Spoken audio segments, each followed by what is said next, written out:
I'm Sherry Workman, and this is my Rotary Story.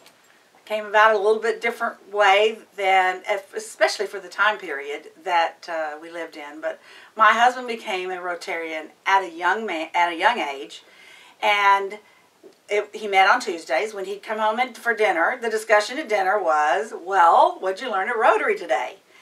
He would then say, "Oh, Sherry, you should have been there," and tell me the story of what the speaker said.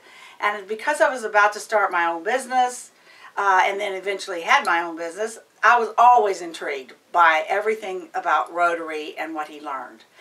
We got involved there when we moved, and that was in Laredo. When we moved to Austin, he immediately met someone who said, "Well, you want to come to the Rotary Club of Austin?"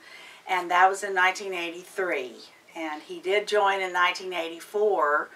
And what was exciting about that time is that this club was so big at that time that the club had the wives club, and they were called Roans, and the Roans were the wives of and were the spouses of those who were in Rotary.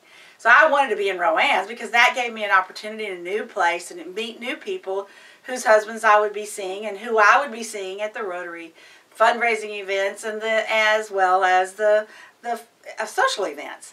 So I met them, and in fact went through the transition with them as they transitioned that Roans Club to what we sort of teased about being Rotary Ann and Andy's Club, to make all those changes in the bylaws, and I was a part of that. But I loved it because I got to meet the women and the men.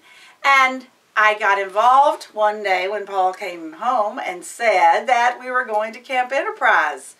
And I went, and I was delighted. I enjoyed it. We usually don't make commitments for each other, but it was very good. And since then, I've been in Rotary. I came in 1990, and I've been very involved on many levels, including being the Centennial President the year that Rotary International was 100 years old.